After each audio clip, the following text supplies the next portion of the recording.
Okay, this week's lab we are going to be looking at how routing protocols operate. So to begin this lab, you are going to reconfigure your network as you were supposed to have it completed at the end of last week with OSPF configured and connected to my network. So once you think you're ready, you should be able to run show IP route and see that you've learned about my 238 and 239 networks. You might learn about some other stuff, but we'll talk about that in a minute. So once you can learn about my 238 and 239 networks, you are ready to begin the routing protocol portion of the lab. And to do that, you need a partner. So there's a couple different ways you can select a partner. One way is the traditional way we've done it, where you work with the person who's sitting across from you. But sometimes that might not be ideal. You might have showed up early and somebody else might be ready. So another way you can find somebody who's ready to work with is you can look at your routing table and you can be like, oh, hey, I learned about 10.243.132.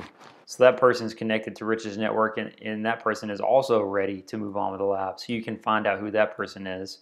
And once you find out who that person is, then you can work with that person. So once you find out who you're going to work with and you're ready to go, we're going to reconfigure things a little bit. First thing we're going to do is we're going to move our gig interfaces to the switch, one of the switches in your rack, instead of being connected to the network, the rich net.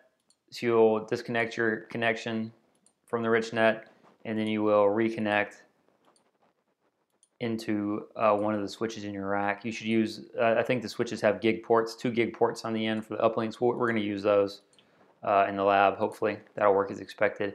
And then you need to connect your switch to the other person's switch.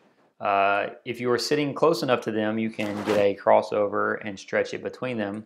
If you're not sitting very close to that person, we can use the room network and the patch panels in the back to connect them together. And I can help you guys figure out how to do that. So if you get to that part and you can't really figure it out, let me know. The next thing we're going to do is we're going to connect the 2811 routers together using a slow link. By slow link, we're going to either use serial connection. If you're close enough, we have serial cables. You can connect with that if you're close enough. If you're not close enough, we'll use a T1 connection, and the same thing. We can use the room network patch panels to make that connection. So in this case, I'm just connect the serial interfaces together. So those are the physical connections we'll need for this week's lab. We will need to create a subnet for this slow connection network that we've created.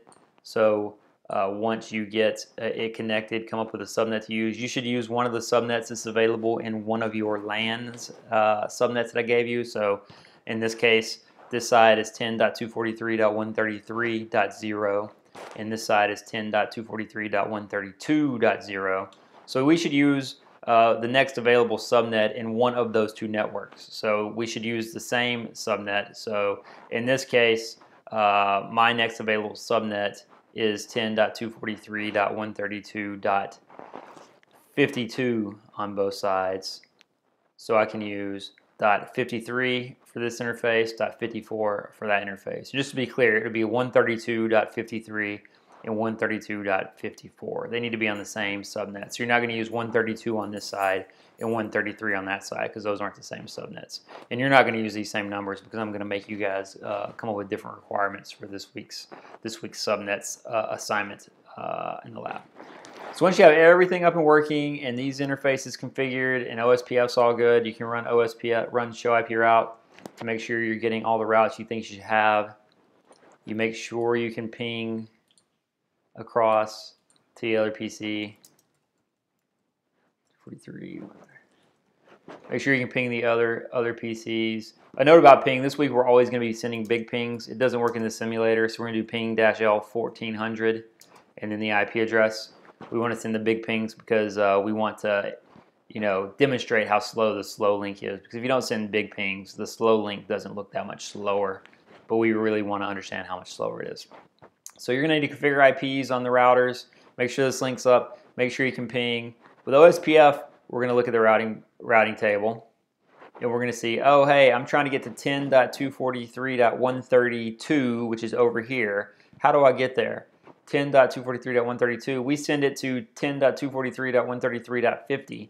So right now we're sending the traffic to this router, This router is sending it over here. We can confirm that with the show IP route. We can confirm that. Oh, 132, I need to send that to 192.168.243.132. So it sends it over here. This router is going to send it down to the other router. This router is going to send it down to the other router, 10.243.132. I need to send that to 10.243.132.49, which is this router. And this router is going to have a connected subnet, connected route for those subnets. So this router has a connected route for those subnets. So that's how the traffic is going to flow. So before we really get started, we want to break this link between the switches and make sure that the traffic still works once we give the routing protocol time to converge. Convergence is when a routing protocol detects and corrects changes. So it's like, oh, hey, yo, that link's broke. We need to start using this other link. So every time we break something, we need to wait some number of minutes to give things a chance to stabilize.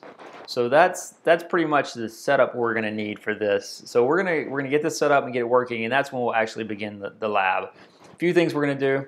We're going to send some pings. Right, we're going to send pings.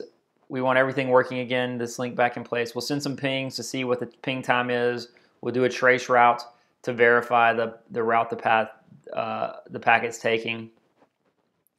And then we're going to break something and observe how long it takes for the ping to start. So when we're going to break something, you're going to send a continuous ping. You're going to break it. You're going to time how long it takes for the failure to be detected based on how the routing protocol works.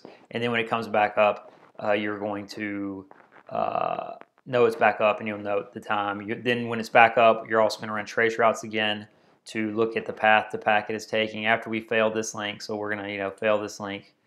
Now the traffic will be taking this route across the packet, across the network, and the time should be slower because it's a slow link. So we're going to do that for 3 different routing protocols. We'll do that for OSPF. Then we're going to reconfigure our network from OSPF to RIP version 2. And we'll see what happens with RIP, and then we're going to reconfigure our network from RIP to EIGRP. So that is an overview of what is planned for this week's lab activity.